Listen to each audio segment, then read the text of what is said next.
ربيع، بالنسبة للرجاء، الرجاء الآن تقريبا قلت أنا بصفة منطقية خرج من اللعب على الدوري المغربي لكرة القدم. الأمور أصبحت صعبة جدا الحقيقة. تقريبا الدوري المغربي سينحصر بين الجيش الملكي الذي انهزم في المباراة الأخيرة والوداد والفيوس أو الفتح الرباطي، تقريبا ثلاثة أندية تلعب من أجل الفوز بلقب الدوري. الرجاء منطقيا حسابيا العملية أصبحت صعبة جدا بالنسبة للرجاء المغربي.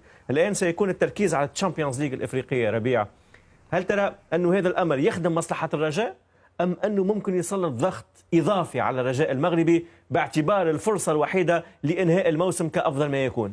ولا أس كذلك. لا ننسى بأنه لا زال في كأس العرش صحيح في منافسة على كأس العرش، وبالتالي هناك لقبين يعني. ولكن تعرف أنت الكأس العرش تمشي للكونفدرالية الإفريقية، ولكن الشامبيونز ليج لازم تفوز بها الآن، لأنه حتى تكمل في المركز الأول أو الثاني أصبح أمر صعب جدا في الدوري. صحيح، لكن كذلك أنت تصطدم اليوم بفريق الأهلي. أعتقد بأنها مباراة صعبة، كل مباراة وظروفها.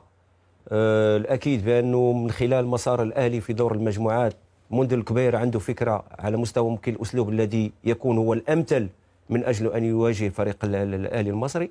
كذلك على مستوى النجاعة الهجومية يجب على فريق الرجاء البيضاوي أن يكون أكثر فعالية ممكن من بعض المواجهات التي لعبها سواء محليا أو قاريا.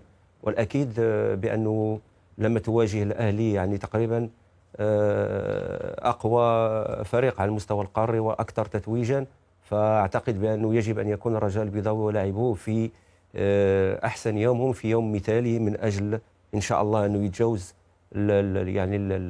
هذا الدور. مباراة الذهاب ستكون بمصر، مباراة الإياب ستكون بكل تأكيد بمركب محمد الخامس، وأعتقد بأنها نقطة إيجابية بالنسبة للرجاء كذلك. لما تلعب دائما مباراة الإياب على أرضك تكون عندك إمكانية. كان قريب يعني الموسم الماضي، أتمنى أنه إن شاء الله هذا الموسم يتجاوز عقبة الأهلي، لكن المباراة بكل تأكيد صعبة وليست سهلة بالمرة.